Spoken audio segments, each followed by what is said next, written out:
My first negative interaction with the police in this video along this journey.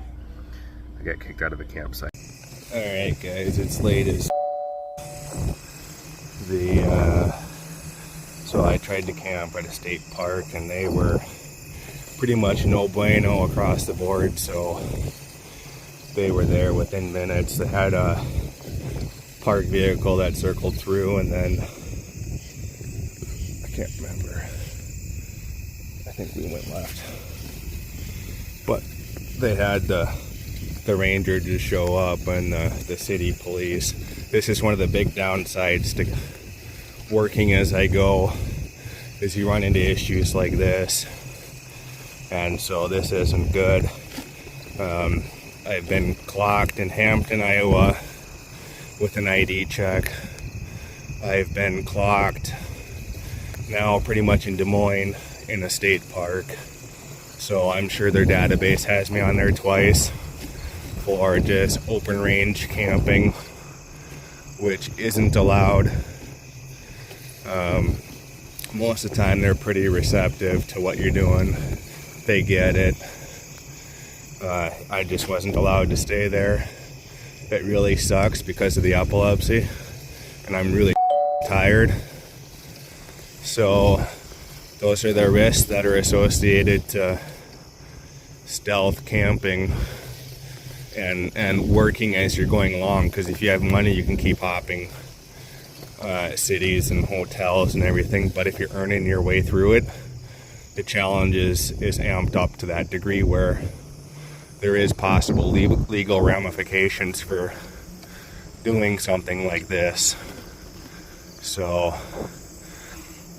it's gonna be like 11, 12 before I get some sleep,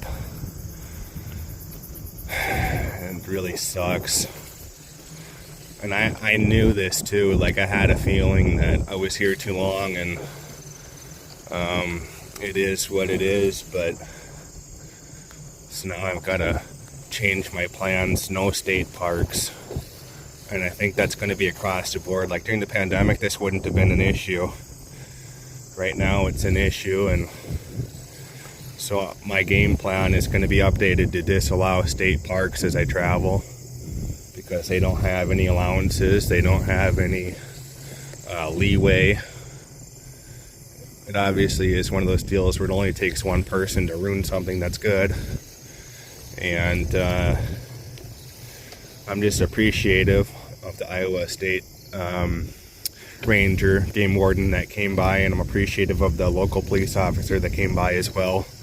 Both understanding, both understood the game. They were both very kind to me.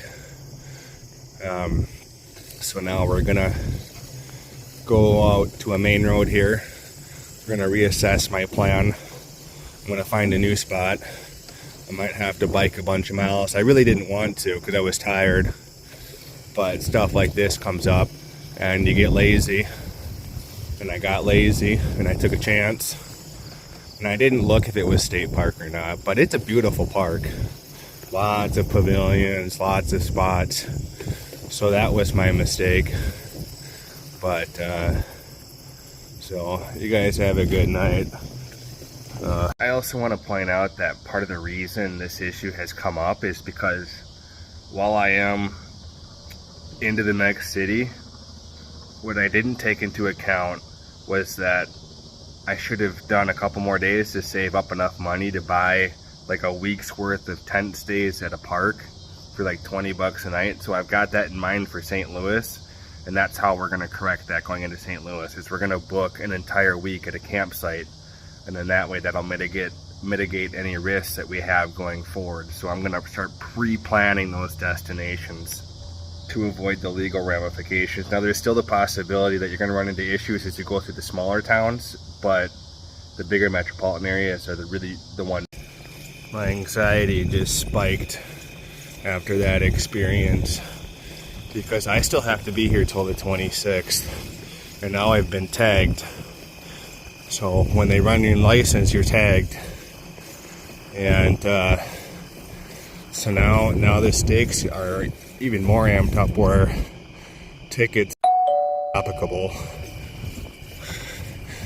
But I do have some genuine thoughts about that interaction with the police and the park ranger, and the first thing that jumps out at me is they asked me a bunch of questions, but not once did they offer any help, any resources, any connections. Not once did they pick up the phone to do anything. And that's kind of telling right there of a disconnected police force. And like, I'm not even a resident, and just seeing that play out like that, where they don't even like mention options regardless of your situation, was pretty insane, honestly. And so when they start coming up to you like that, it makes you realize they're actually running a business rather than a service for the people. And who are they serving? You know, those kind of thoughts come up. Deer. Oh dear. They're looking at me. Where's everybody gone? I just got here for... That's all she wrote. It's only 11 in the morning, but I can't do anymore. I need to try to get some rest somehow. I'm dying. You guys see that? That's a bloodshot moon. Dang, that's crazy. Good morning. It's 5:30 or so. Oh, tired. Really. We'll see how we do today, but this isn't good. Day 19. I've been sitting here doing some research, coming up with a game plan to avoid situations like this in the future. Because there's kind of an unwritten rule. You get like one free pass, and then tickets, and then other stuff comes up when they interact with you, the police do. So it looks like we're gonna go to Iowa City. I'm gonna see a family friend or a family member, and then from there I might shoot up to Galena to see an old friend of mine, and then from Galena I'll shoot down to St. Louis. Still remains to be seen if I'm gonna go all the way up and over, but our next stop is definitely gonna be St. Louis. And with the money that I've been earning at this temporary job, we're going to be using that to book an entire week at this campsite for $20 a night.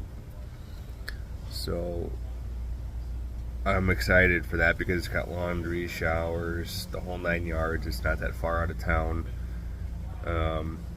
I have to figure out how to get in touch with the St. Louis Cardinals baseball team. That's going to be insane. Maybe you'll see me selling hot dogs, cotton candy, tickets, something. But I got to make some phone calls, send some emails out to try to make that happen. And if you guys have any ideas for money-making methods or anything you want me to try to do in one of the next cities, put your comments down below and let me know, and I'll do my best to incorporate them, and whichever one gets the most likes is the one I'll do for the following city after